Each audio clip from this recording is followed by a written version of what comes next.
नमस्कार मंडळी. मी तुम्हाला प्रॅक्टिकल ॲस्ट्रॉलॉजी क्लासच्या वेळी असं आश्वासन दिलं होतं की ज्योतिषाच्या व्यतिरिक्त विषयांवर सुद्धा आपण संवाद साधूया. याचं कारण असं की ज्योतिषशास्त्र ही जीवनविद्या आहे. त्यामुळे फक्त ग्रह राशी भाव नक्षत्रांचा अभ्यास करून तुम्ही प्रगल्भ ज्योतिषी होऊ शकत नाही. आणि त्यावेळी ज्योतिषाला जितक्या विविध विषयांचं ज्ञान असेल, जितकं विविध विषयांवर, विविध घटकांवर, आयुष्याच्या पैलूंवर तो जेवढं चिंतन मनन करेल, तेवढं त्याची ज्योतिषी म्हणून प्रगल्भता वाढते. कारण तुमचा संबंध येतो तो रोजच्या रोज मानवी जीवनाशी येतो आणि अर्थातच मानवी मनाशी येतो. मग काय आहे हे मन? दिसतं का आपल्याला? पण दिसत तर नाही. परंतु आपलं संपूर्ण आयुष्य त्या मनाने व्यापलेलं आहे. वस्तुस्थिती काय आहे यापेक्षा माझ्या मनाला काय वाटतं, माझं मन आनंदी आहे का, माझ्या मनाला चिंता लागते, चिंता वास्तवात खरी होईल किंवा होणार नाही, पण मनाला तरीही ती लागते. याचा अर्थ ही अशी काहीतरी अमूर्त शक्ती आहे की जी तुमचं संपूर्ण जीवन व्यापून टाकते. मग बघूया की हे मन आहे काय. तर आपण जन्माला आल्यावर 5 गोष्टी घेऊन आलेलो असतो: शरीर, मन, बुद्धी, चित्त आणि आत्मा. आता याच्यामध्ये शरीर दिसणार आहे, त्याच्या पुढचे जे 4 घटक आहेत, मन, बुद्धी, चित्त आणि आत्मा किंवा विवेक, तारतम्य, हे जे घटक आहेत ते खरं सांगायचं तर मनाचेच कप्पे आहेत. का ते कप्पे का निर्माण झाले किंवा मनाचे ते कप्पे आहेत याचा अर्थ काय? सरळ सरळ मन आणि बुद्धी यात फरक जाणवतो आपल्याला. सरळ सरळ मन, बुद्धी आणि चित्त या तिघांमध्येही फरक जाणवतो. आणि हे सगळं असून सुद्धा माणूस विवेकाने वागेल, तारतम्याने वागेल याची खात्री देता येत नाही. म्हणजे तो विवेकाचा मुद्दा, चारित्र्याचा मुद्दा, तारतम्याचा मुद्दा ह्या तिघांपेक्षा वेगळाच राहतो. त्याचं कारण असं आहे की हे 3 आहेत, ते इनपुट्स आणि प्रोसेसिंग युनिट्स आहेत. काय सांगतोय मी तुम्हाला? मन, बुद्धी आणि चित्त हे इनपुट्स आणि प्रोसेसिंग युनिट्स आहेत. आणि त्याचं फायनल प्रोडक्ट म्हणून आपण तारतम्य किंवा विवेकाचा विचार करू शकतो. तसं फायनल प्रोडक्ट चांगलं तयार झालं तर तर मन कसं आहे माहिती का? मुळात मनाची एक गोष्ट लक्षात ठेवा. आपण त्याची व्याख्या बघूया, वैद्यक शास्त्र काय म्हणतं तेही बघूया. मन हे स्पंजासारखं आहे, अगदी सरळ स्वच्छ स्पंजासारखं आहे. ते हळूहळू विकसित होत जातं. मनाची प्रगल्भता अगदी तान्ह्या बाळामध्ये किंवा लहान मुलामध्ये, इन्फंट ज्याला म्हणतो त्याच्यामध्ये, किंवा एखाद्या 8 वर्षाच्या आतल्या मुलामध्ये असेल, ती प्रगल्भता परिपूर्ण अर्थातच नसते. माणूस अनुभवानी, विचारांनी, आतमध्ये घेतलेल्या गोष्टींवर प्रतिक्रिया देतो, त्यातनं ते मन प्रगल्भ होत जातं. मग वैद्यकशास्त्र वैद्यकशास्त्र असं सांगतं की mind is the function of brain. वैद्यकशास्त्राची व्याख्या काय? की मेंदूचे कार्य. पण ते खरं नाहीये, ही व्याख्या आहे ना ती बरोबर नाहीये. काय होतं की तुमचा मेंदू त्याच्या बायोलॉजिकल स्ट्रक्चरमुळे काही विशिष्ट तऱ्हेची रिसेप्टिव्हिटी आणि काही विशिष्ट तऱ्हेची फंक्शनॅलिटी घेऊनच आलेला असतो. जरा बघतो की ह्याच्यात हा घेऊन आलेला असतो. आता प्रश्न असा आहे की हे जे त्या रिसेप्टिव्हिटी घेऊन आलाय ते जिनेटिकली मुळातच तुम्हाला मिळालंय. म्हणजेच काय?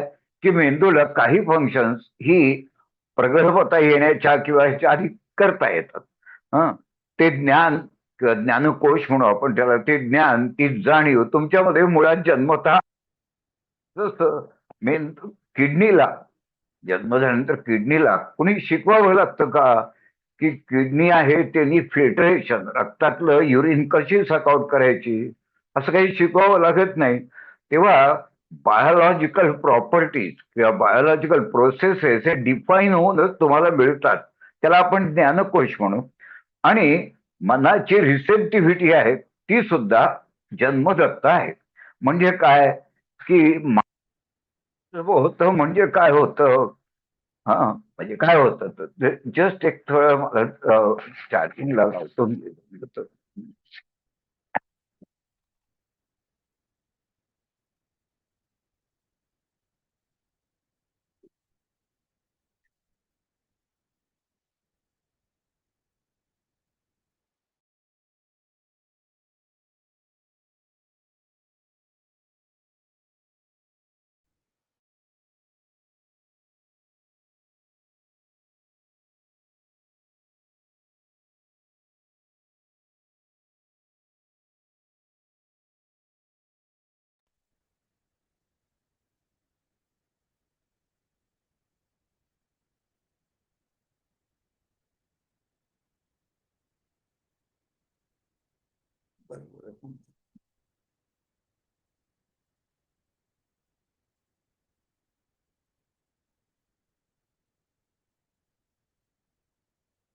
हॅलो.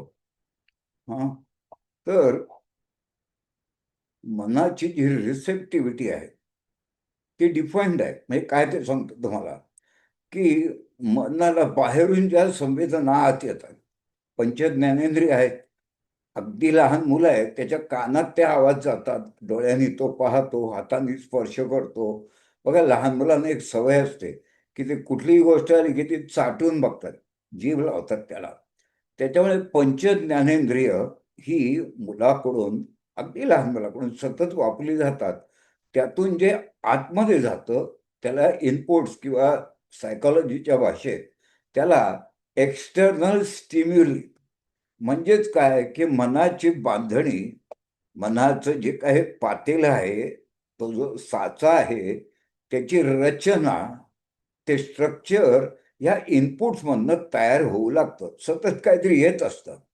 आता मन प्रगल्भ होतं म्हणजे काय, त्याचं रूपांतर कालांतराने बुद्धीमध्ये होतं म्हणजे काय, दुसरं दार उघडतो, दुसरा कप्पा उघडतो.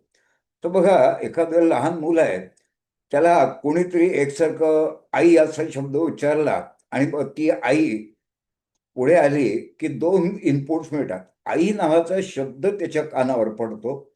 त्याच वेळी ती आई समोर आल्यावर तिचा चेहरा, पुढे पुढे काय होतं की आई आणि हा चेहरा यांच्या मेंदूमध्ये, अच्छा, आई म्हटलं की ही व्यक्ती, आई म्हटलं की ही व्यक्ती, असे इनपुट्स आपोआप जोडले जाणं हे मेंदूचं बायोलॉजिकल स्ट्रक्चरचं वैशिष्ट्य आहे.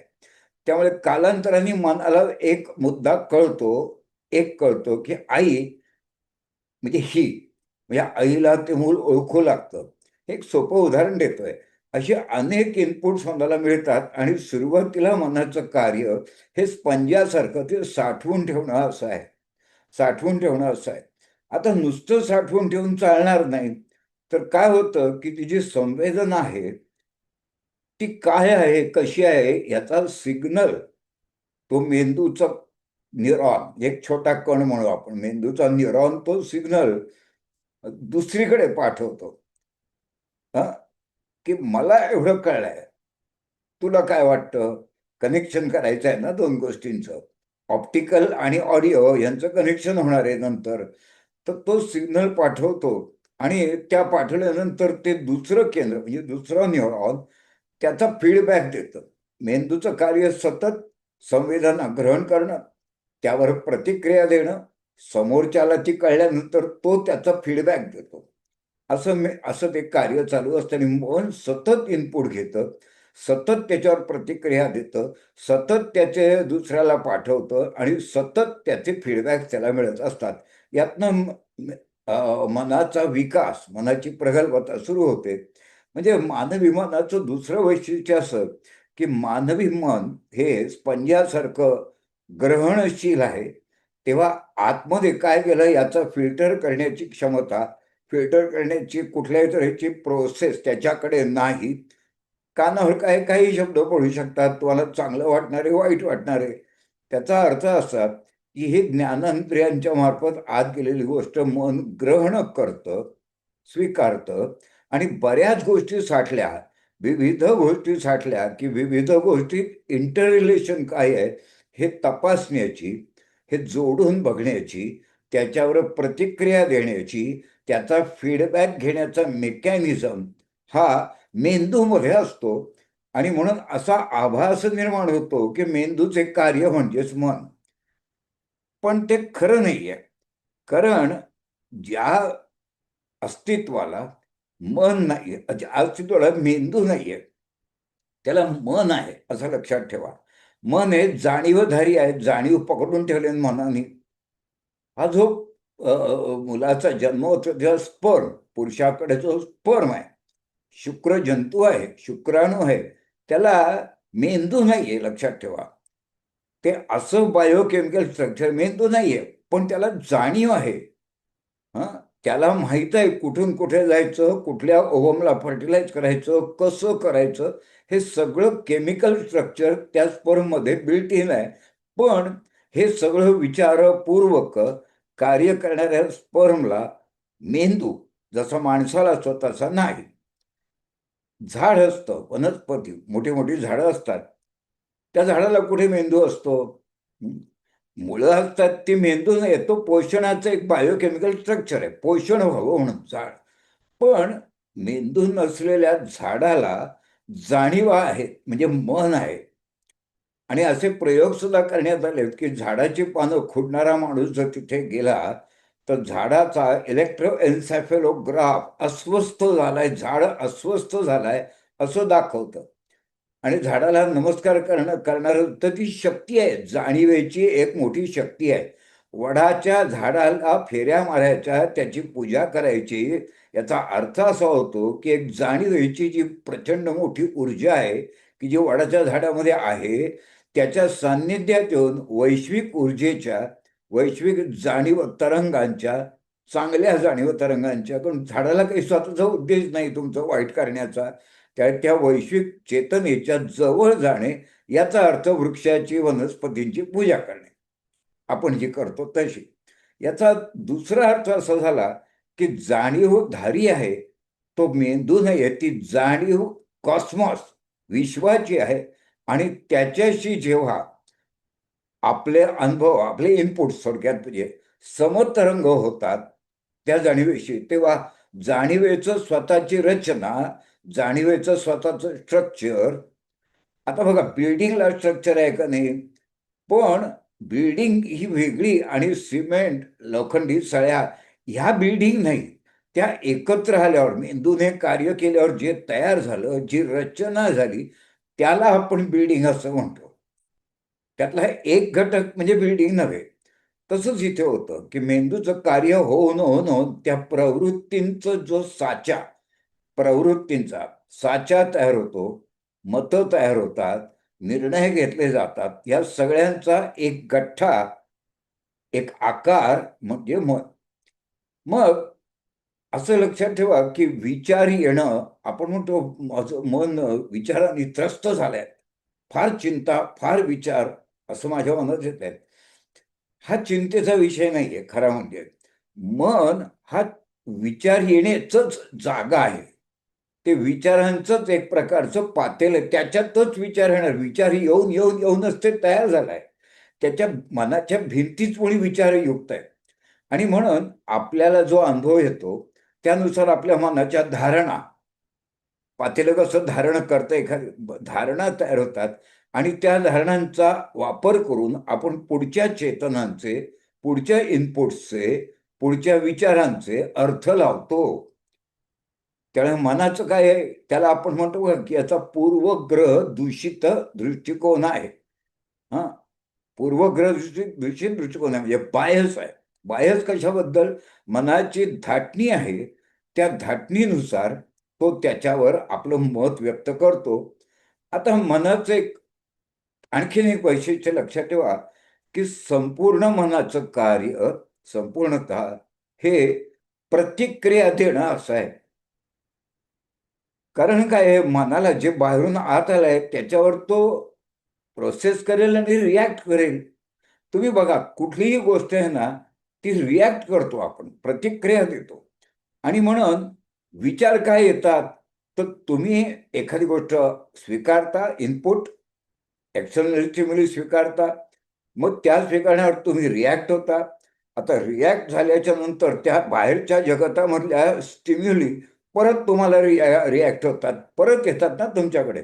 भांडण होतं म्हणजे काय, त्याच्या बोलण्याला तुम्ही रिॲक्ट झालात, त्या रिॲक्शनला तोही रिॲक्ट झाला, मग ते शब्दाला शब्द वाढत जातो. तसं तुम्ही रिॲक्ट होता, हे मनाचं कार्यप्रणालीचं खासियत आहे, फार जास्त खासियत आहे. आता प्रश्न असा आहे की जर तुम्हाला चिंता थांबवायच्या असतील तर आपण काय करतो, मेडिटेशन करतो किंवा इतर काही गोष्टी करतो मनाची शांतता येण्यासाठी. किंवा आपलं मन आहे त्याच्यात, ते काय ठीक आहे, ते मनाचं आहे, माझं देवावर विश्वास आहे म्हणून मग मी मनाला थोडंसं शांत करतो. ही मनावर टाकलेली झाकणं आहे. मेडिटेशन केलं तर नॅचरली तुम्हाला बरं वाटेल. जेव्हा वर्षोनवर्ष तुम्ही ही गोष्ट कराल तेव्हा मनाची धाटणी बदलायला लागेल. मग तुम्ही म्हणाल की पूर्वी यायचे तेवढे काही विचार माझ्या मनात येत नाहीत. पण हा नंतरचा विषय आहे. 20 वर्ष जेव्हा चिंता माणूस करतो आणि त्याच्यावर चिंता कमी झाल्या तरी बाय दॅट टाइम चिंता करण्याची प्रवृत्ती वाढलेली असते त्याची. आणि म्हणून मी असं म्हणेन की पहिल्या क्षणाला, पहिल्या दिवशी तुम्ही अशी सुरुवात करा की दिवसातला काही वेळ ठरवा की दुपारी 12 ते 1 मी कुठल्याही गोष्टीवर प्रतिक्रिया देणार नाही. नॉन रिॲक्टिव्ह माइंड आहे, नॉन रिॲक्टिव्ह. आता गंमत बघा, मी प्रतिक्रिया देणार नाही म्हणजे मी विचार करणार नाही असा अर्थ होत नाही. विचार करू शकता तुम्ही तुमच्या योजनांबद्दल, तुमच्या ध्येय धोरणांबद्दल. त्याला आपण, हे जे विचार तुम्ही स्वतःहून करताय, बुद्धीचा वापर करताय, त्या सर्वांना आपण प्रोॲक्टिव्ह, रिॲक्टिव्ह नाही. तर मनाची शांतता तेव्हाच, तुम्ही योजना करता तेव्हा तुम्हाला त्रास होत नाही मनाला. तुम्ही विचारच करता ना तेव्हा सुद्धा. मग चिंता ह्याचा अर्थ असा की कशाचं तरी बाहेरच्या गोष्टीचं, म्हणजे ती अज्ञात आहे, ती परकीय गोष्ट आहे, बाहेरून आली ना आतमध्ये. कुठल्या तरी फॉरेन बॉडीबद्दल तुम्हाला जे भय वाटलं, त्या भयावर तुम्ही दिलेल्या वारंवार प्रतिक्रिया आणि त्यांचा भोवरा तयार होणं, याला म्हणायचं चिंता. पण तुम्ही योजना आखता, तुम्ही प्लॅनिंग करता, तुम्ही म्हणता मी असा व्यवसाय करेन, असे पैसे मिळवून, हे विचार आहेत, हे चिंता नसतात तुमच्यात, त्याला प्रोॲक्टिव्ह असं म्हणतात. आणि म्हणजे त्याचा अर्थ की चिंता आणि चिंतन यात एक मूलभूत फरक असा आहे की चिंता ही, त्याची बेस आहे ना, तो भय आहे, फिअर आहे. आणि चिंतनाचा जो विषय आहे तो श्रद्धायुक्त आहे. का, त्याचं कारण सांगतो. मला श्रद्धा आहे की माझ्याकडे ही क्षमता आहे, मला माहीत आहे की माझ्याकडे ही क्षमता मी पूर्वी वापरली, म्हणून मी प्लॅनिंग करू शकतो की असं असं मला येईल करता, मी करेन. तेव्हा श्रद्धेच्या आधारावर जे विचार आतून बाहेर येतात, आतून बाहेर, त्याला म्हणायचं चिंतन. आणि बाहेरच्या अननोन गोष्टी, परकीय शक्ती, परकीय विचार, परकीय इनपुट्स आपली बॉडी सहन करत नाही. Foreign bodies are resisted by biological structure of human beings. कधी कुठलीही बाहेरची गोष्ट स्वीकारत नाही. त्याचा अर्थ असा की या बाह्य गोष्टीबद्दल साशंकता असते की काय खरं काय खोटं. या भीतीपोटी जे विचार चालू होतात ती रिॲक्शन असते त्या भीतीवरची, आणि तिथे तुमच्या चिंतेला सुरुवात होते. म्हणून विवेकानंदांनी चिंता याची व्याख्या सांगितली तुम्हाला. ते असं म्हणतात की वरी इज अ सर्कल, तर पिंगा घालतात ना विचार तुमच्या भोवती. Worry is a circle of inefficient thoughts whirling around a point of fear. भयाची भावना आतमध्ये लपली आहे, त्याच्या भोवती जे तुम्ही प्रतिक्रियांचं आणि विचारांचं भवरा तयार करता. Worry is a circle of inefficient thought, अपरिपक्व विचार आहेत ते. Worry is a circle of inefficient thought whirling around a point of fear. बरोबर, याचा अर्थ असा की भयावर प्रतिक्रिया कशाला जी आहे का, घडलाय का, समोर आलाय का, समोर आल्यावर तुमचं सामर्थ्य तुम्ही वापरू शकणार आहात. मग तेव्हा असा विचार करा की समस्या खरी आलेली नाही समोर, आली तर माझ्याकडे भरपूर सामर्थ्य आहे ती टॅकल करण्याचं. It's a preparation of war. सुरू नाही ना झालेलं युद्ध, मग कशाला उगाच नको ते गोष्टी करतोस. युद्ध सुरू झालं तर तुला कॉन्फिडन्स आहे, तुझी श्रद्धा आहे, तुझा विश्वास आहे, तुझा पूर्वानुभव आहे की ही समस्या तू सोडवू शकशील. एवढा जरी विचार मनात आला तरी चिंतांपैकी 70% निघून जातात.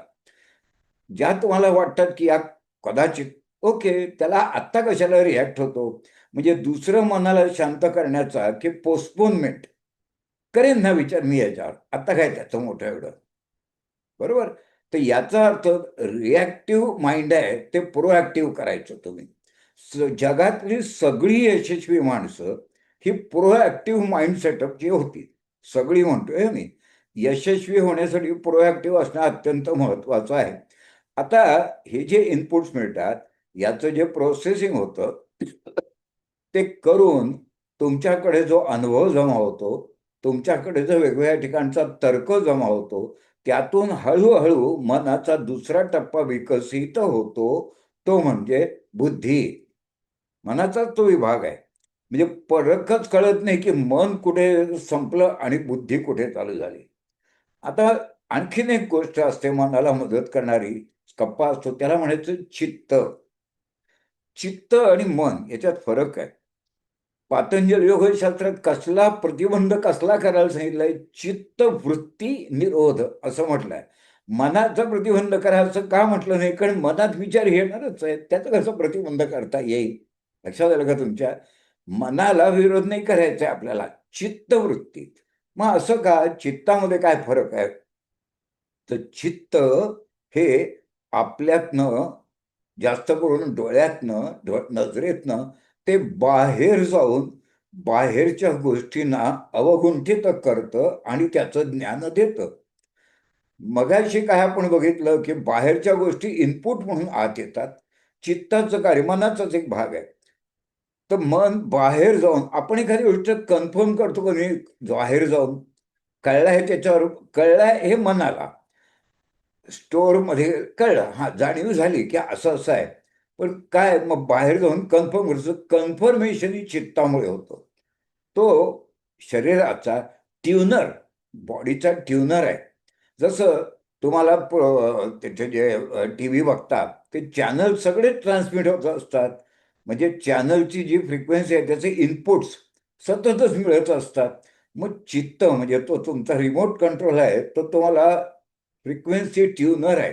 हा फ्रिक्वेन्सी ट्युनर टी व्हीमध्ये खरोखरच असतो. माणसामध्ये तो फ्रिक्वेन्सी ट्युनर आहे, त्याला चित्त असं म्हणतात.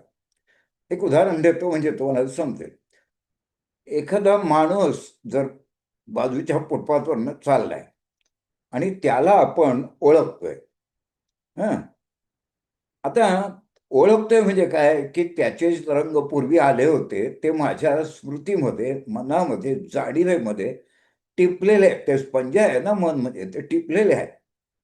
हं, तर ते टिपलेले असल्यामुळे तो बाजूच्या फुटपाथवरनं जाताना आपल्याला दिसलाय.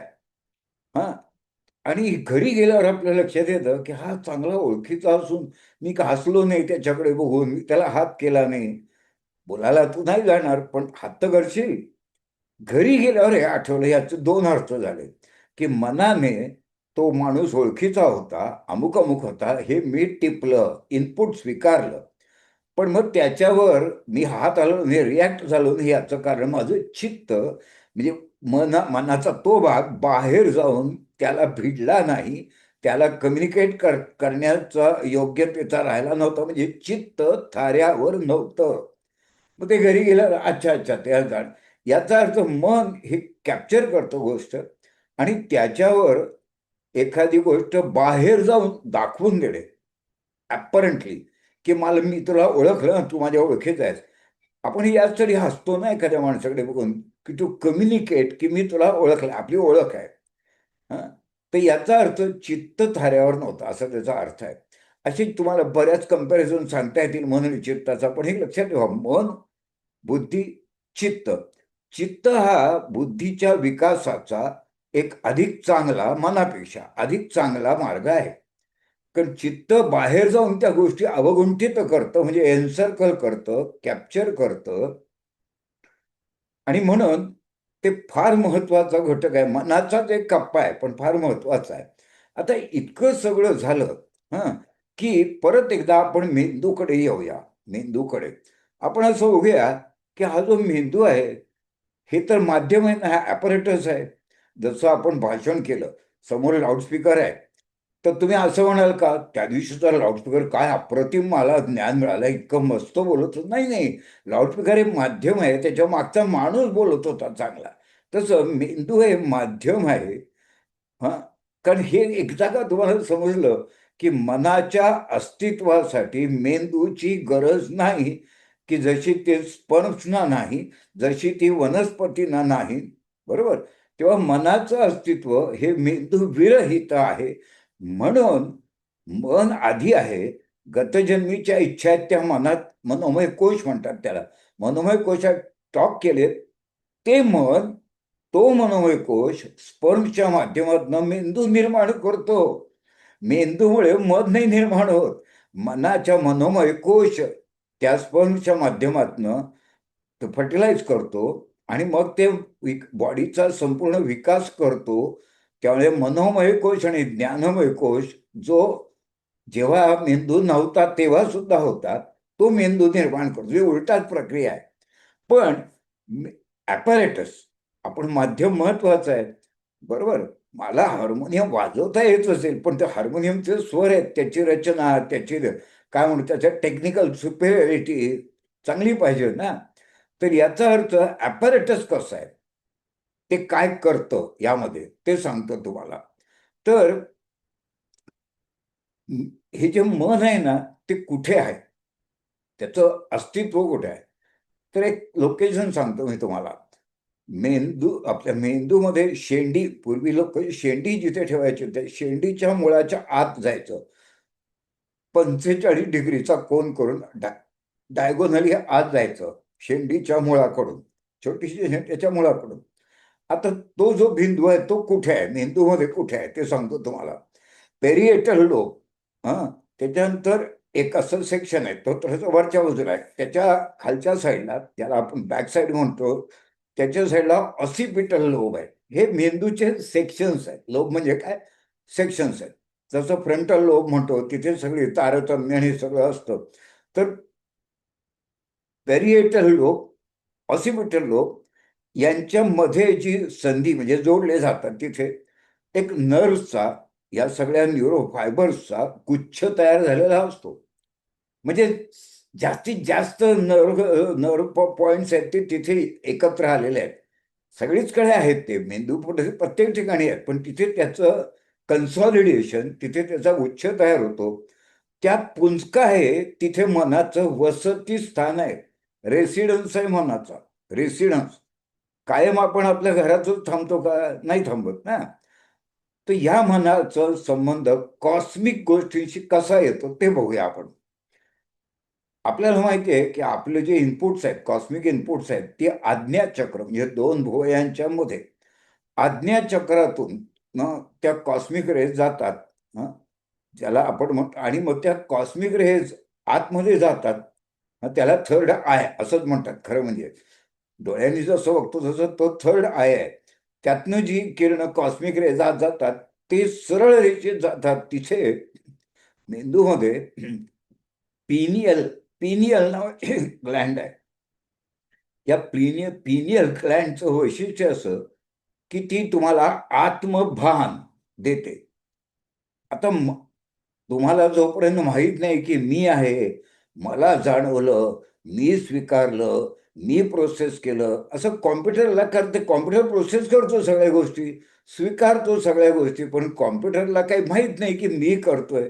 तसं हा जो आत्मभान आहे ते त्या पिनियल ग्लँडकडे आहे. म्हणून त्याला योगामध्ये आत्म्याचे वसतिस्थान असं म्हटलंय. मनाचं नव्हे, मनाचं तिकडे सांगितलं मी तुम्हाला. ती जी कॉस्मिक ट्युनिंग आहे ते आत्म्याशी झालेलं असतं. तो एक प्रकारचा मेंदूतला आरसा आहे. लोलक, आरसा नको म्हणूया, लोलक, लोलक आहे. त्याच्यावर किरण पडली की ती संपूर्ण फाकतात वेगवेगळ्या दिशेने आणि मनाकडे जातात वरती 45 डिग्रीचा अँगलून, की त्याचा जो पुंज काय. आता झालं काय की आज्ञाचक्र पिनियल ग्लँड तो लोलक आहे, तिथून किरणं जातात मनाकडे. पण मन कायम तिथे असतं का? नाही. तर मन, खरं सांगायचं तर मन कुठे असतं याचा उल्लेख केलाय, हा, फार सरप्राइझिंगली उल्लेख केलाय वेदांमध्ये, की मन हे हृदयामध्ये असतं. मग हृदय म्हणजे काय? आपण ज्याला हार्ट म्हणतो ते. म्हणजे बघा, आपण आता मेंदूकडून खाली हृदयाकडे आलो की नाही, नाही, मेंदूचं कार्य बिर्य ते ठीक आहे, त्यातलं ॲपॅरेटस म्हणून ठीक आहे, पण खरं ते वसतिस्थान त्याचं हृदय आहे, असं आपण आपल्या त्याच्यात म्हटलं. पण हृदयाचा अर्थ काय? ते जे हार्ट आहे ते का? ते नाही. तर म्हणजे घेणे, म्हणजे देणे. मग मन तसंच कार्य करतो ना, घेतं आणि प्रतिक्रिया देतो ना. देणे घेणे जिथे नियंत्रित केले जाते, जिथे जाणीवांचं उद्दीपन होतं, जिथे अनुभवाची समृद्धी होते, ते मन आहे. त्यामुळे हृदय याचा अर्थ अशी प्रत्येक जागा की जिथे देणं घेणं, यम न करणे, म्हणजे नियंत्रित ऋ द आणि य. तर हे कुठे होत नाही शरीरामध्ये? सगळीचकडे होतं. शरीरातली प्रत्येक पेशी, every human cell, biological cell, काहीतरी घेतं आणि अशुद्ध तत्व बाहेर रक्तात सोडतं ना. कालांतराने ती पेशी मरते. प्रत्येकच गोष्ट अशी. त्याचा अर्थ देणं घेणं चालू आहे, ते अख्ख्या शरीरात चालू आहे. म्हणजे मनाचा कण अन कण, प्रत्येक कण प्रत्येक शरीराच्या ठिकाणी विभागला गेलाय. पण त्याचं ॲपॅरेटस, म्हणजे त्याचं आपल्याला जाणवतं ती गोष्ट मेंदू करतो, हे खरी गोष्ट. पण जाणवतं हृदयामध्ये. म्हणजे बघा काय आपल्याला भरून येतं इमोशनली, हं, तेव्हा आपल्याला छातीमध्ये ते जाणवतं.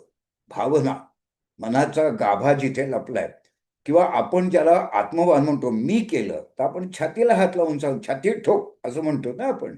आपण असं नाही ना म्हणत, खरं कपाळाला हात लावला पाहिजे मेंदू करत असेल तर. मी केलं नाही ना. तर छाती ठोक म्हणजे हृदयाचा संदर्भ आहे, देण्या घेण्याचा संदर्भ आहे, प्रोसेसिंगचा संबंध आहे. म्हणून म्हणतो मी केलं, मी असा. हे जे भान आहे ते हृदयाशी निगडीत आहे. म्हणजे याचा दुसरा अर्थ झाला की मेंदूचं, आपल्या मनाचं वसतिस्थान जरी शेंडीच्या मुळाशी असलं, मेंदूमध्ये असलं, तरी सुद्धा तिथून निर्मिती झाली असली तरी ते कार्य करतं.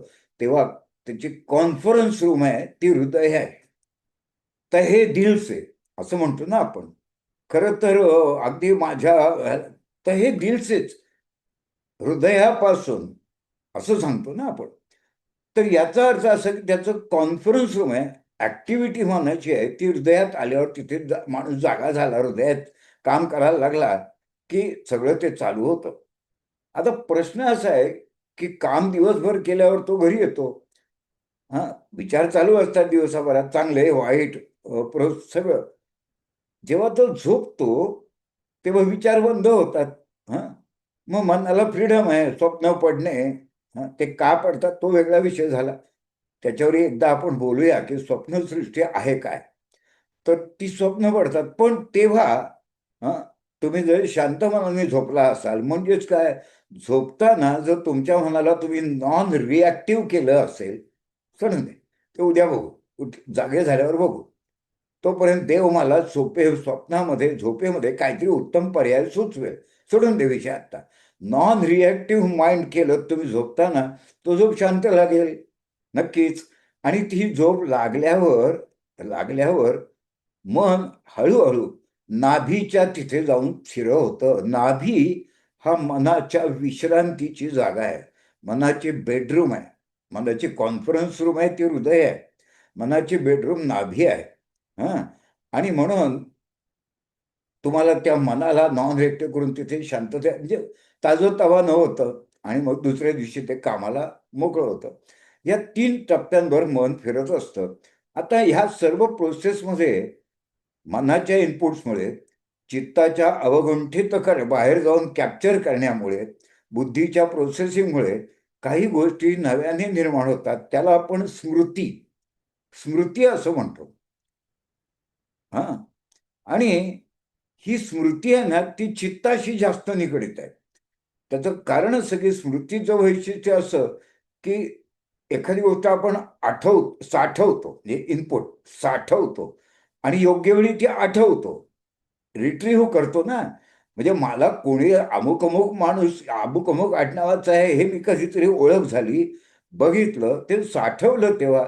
पण तो परत समोर येईल 1 वर्षांनी, तेव्हा मला ते आठवलं पाहिजे, म्हणजे रिट्रीव्ह केलं पाहिजे. तर हे आदान प्रदान आहे.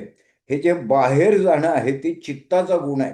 आणि त्यामुळे चित्ताचं कार्य जेवढं चांगलं, तेवढी तुमची स्मृतीचे इम्प्रिंट्स, स्मृतीचे ठसे जास्त गडद असतात.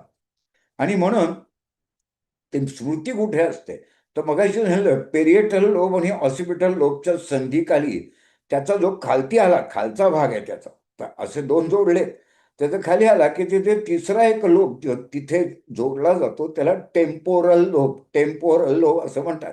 ह्या तिघांचा जंक्चर आहे, तिथे स्मृती नावाची गोष्ट स्टोअर केली जाते.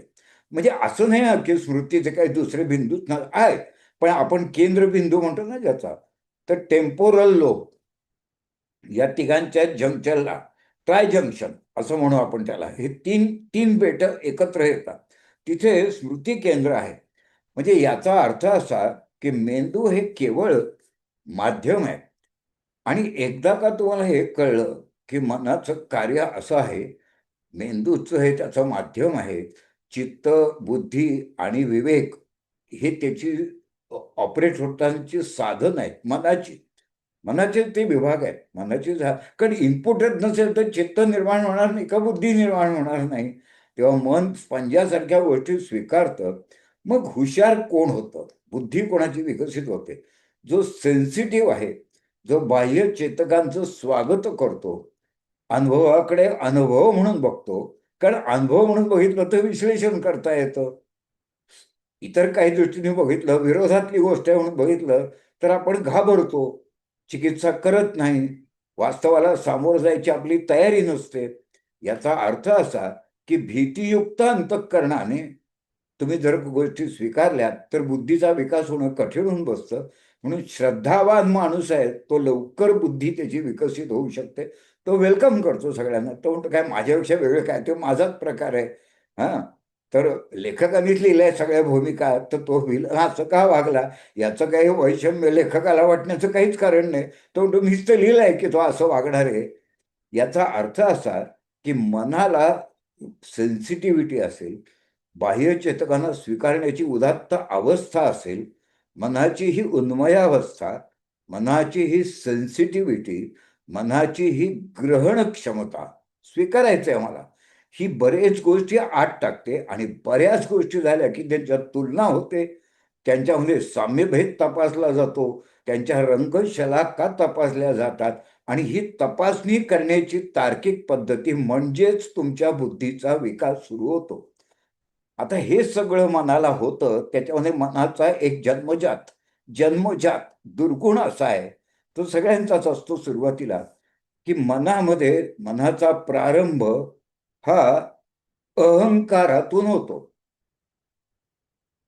माणूस जन्माला येतो ना तेव्हा 9 महिने 9 दिवस तो मातेच्या गर्भामध्ये असं मस्त सगळं त्याला फ्री ऑफ चार्ज मिळत असतं. सगळंच मिळतं ना फ्री ऑफ चार्ज. आणि एवढं करून सुद्धा शिवतत्वापासनं वेगळं झालेलं एक जीवतत्व, त्याच्यात जो आत्ता आहे ना तो जीव आहे. काय आहे? जीवाचं लक्षण हालचाल आहे. तो हालचाल करतो, ते मूळ आतून हालतं, बायोलॉजिकली करतं आणि बाहेरचं शरीरही त्याचं ते गर्भ फिरत असतं. तर तो जीवतत्व हे शिवतत्वापासून वेगळं झाल्यामुळे आपलं वेगळेपण, आपलं वैशिष्ट्य, आपला आकार, आकार दाखवण्याची त्याला हौस असते.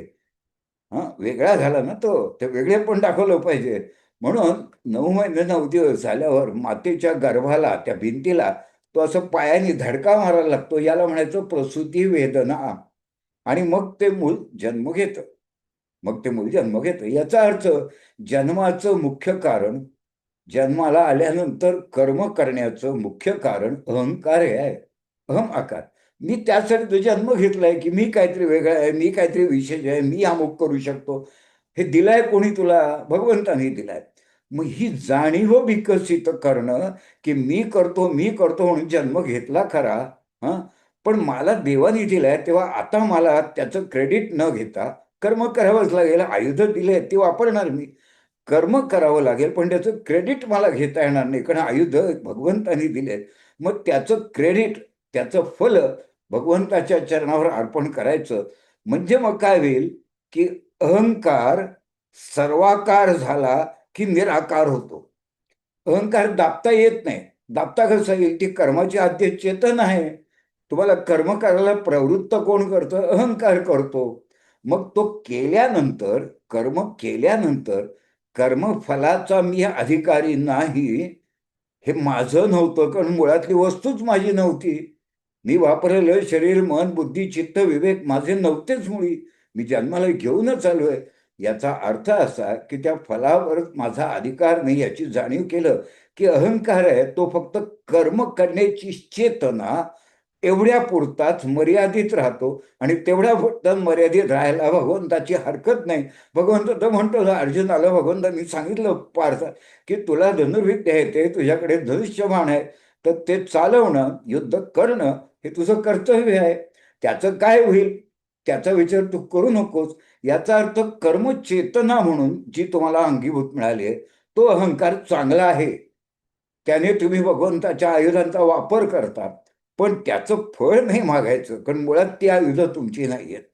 असं जर तुम्हाला कळलं की मनाचं ही सगळी प्रक्रियेचा जन्म अहंकारातून होतो, तेव्हा तुम्ही जे त्याला अगदी असं म्हणता नको नको नको नको, आणि खरं तर हे दाखवण्याची गोष्ट आहे. हा, विनयशीलता ही दुसऱ्याला माझा अहंकार टोचू नये म्हणून घालेलं कोटिंग आहे, त्याच्यावर कव्हर आहे, त्याच्यावर वेल्वेटचं कव्हर आहे. हा, पण मग आपण जर खरंच असं वाटत की नाही बाबा मला काही तसं येत नाही, मग तो गेला नसता व्यासपीठावर, बोलला नसतो ना. तुला काहीतरी येत आहे, तू काहीतरी अभ्यास केलाय असं वाटतं म्हणून व्यासपीठावर सोडून भाषण करतो ना. तेव्हा तो विनयशीलतेने जरी तिथे बोलला तरी त्याची आंतरीची प्रेरणा, कर्म प्रेरणा, तिथे जाण्याची, तो कार्यक्रम घेण्याची, त्या विषयाची तयारी करण्याची, ते वाचन करण्याची आंतरीची प्रेरणा ही अहंकारजन्य असते, कारण ती कर्माची चेतना आहे. चेतनेमध्ये काही वाईट नाही, लक्षात ठेवा. ती प्युअर आहे. त्याला जेव्हा उद्देश जोडून कर्मफलाला आसक्त होतो आपण, की मला का नाही आणि त्याला का, असं जेव्हा चिकित्सा करतो तेव्हा त्या अहंकाराचं एक विद्रूप रूप, हा, एक मत्सराचं रूप, एक द्वेषाचं रूप समोर यायला लागतं. ते नका आणू. हा, देवाने मला निमित्त केलंय तसं त्याला केलंय, काय फरक पडत नाही. शेवटी देवाने निमित्तच करायचं आहे, तर मी जितका निमित्त आहे तितका तोही आहे. आणि तो आणि मी निमित्त आहोत म्हणून एकच आहोत. निमित्त एकच आहोत ना. तर त्याच्यामुळे अशी जर भावना तुम्ही ठेवली तर मनाला शांतता मिळते, मन प्रगल्भ होतं, मन सजग होतं, सजग होतं. आणि मनाची नॉन रिॲक्टिव्ह राहण्याची क्षमता प्रचंड वाढते. आणि म्हणून आपण म्हणतो की योगी ध्यान करतात, त्यांना काय होत नसेल का, काही आवाज येत नसेल का बाहेरून, काही बऱ्याच गोष्टी होत असतील, तर ते त्याच्यावर रिॲक्ट होत नाहीत. याला म्हणायचं ध्यानावस्था. बाजूच्या गोष्टी घडतील का नाही घडतील आपल्या हातात नाही. आणि म्हणून मनाची ही आंतरीची प्रेरणा, कर्मचेतना तुम्ही ओळखलीत, आणि आपण जन्माला येताना आपण काय स्ट्रक्चर घेऊन आलोय, या स्ट्रक्चरचा जर तुम्ही अभ्यास केला तर तुमच्या असं लक्षात येईल की या मनाचा अतिशय सुंदर वापर करता येतो. आणि हळूहळू कर्मांना चिकटणारं, कर्मफलाबद्दल आसक्त असणारं मन कालांतराने प्रगल्भ होत जातं, फलाची आसक्ती सोडून देतं. अहंकाराची जिची पुटं बसलेत तुमच्यावर, मी आणि माझं याची पुटं चढलीत, त्यात तुमच्या लक्षात येतं की मी जो शब्द उच्चारतो तो सुद्धा खरा मी नाहीच आहे, कारण दुसरा माणूस आहे स्वतःला मीच म्हणतो. मी जसं मला मी म्हणतो तसा तोही मीच म्हणतो. आणि मग त्याच्या लक्षात यायला लागतं की मी हे व्याकरणात सर्वनाम आहे, विशेष नाम नाही आहे. त्याचा वापर मी विशेष नाम करणं जेव्हा सोडून देतो तेव्हा कोणीही करावं ते मीच करतो, कारण मीच आहे सर्वत्र. हा, याचा अर्थच असा की याची व्यापकता मनाची येणं याला अध्यात्म म्हणतात. मनाची प्रगल्भता वाढणं याला अध्यात्म म्हणतात. भक्तीच्या मार्गातनं, श्रद्धेच्या मार्गातनं मनाची प्रोॲक्टिव्ह आतून विचारपूर्ण याला अध्यात्म म्हणतात. आणि हे सगळं तुम्हाला एकदा कळायला लागलं की मनाचा वापर तुम्ही इतका सुंदर करू लागता, कारण मनच आहे शेवटी कर्मबंधाचं आणि कर्म मुक्तीचा मार्ग. त्यात दुसरं काही नाही आपल्याकडे. कर्मबंध आणि कर्ममुक्ती दोन्ही मनाकडूनच मिळते. आणि म्हणून मनाला ह्या कर्मबंधातनं मुक्त होण्याचा मार्ग सोडलात तर मुक्तीचं नाव अध्यात्म आहे. त्या त्या क्षणाला तुम्ही त्या मोहातनं मुक्त होता. मोक्ष, मोहाचा क्षय. मोहाचा काय? क्षय. त्यामुळे मोह आहे त्याचा क्षय करण्याची प्रत्येक ऑपॉर्च्युनिटी ही तुम्हाला मोक्षाकडे नेत असते, असं लक्षात ठेवा.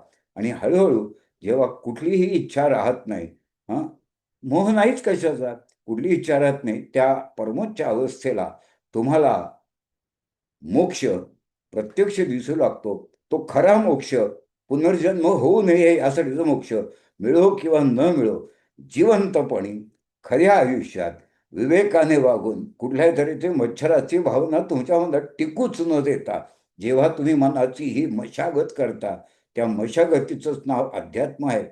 आणि म्हणून हे असा करण्याचा प्रयत्न तुम्ही केला तर माझं आजचं हे मन, मानवी मनाचा वेध, हे माझं व्याख्यान सार्थकी लागलं असं मी मानेन.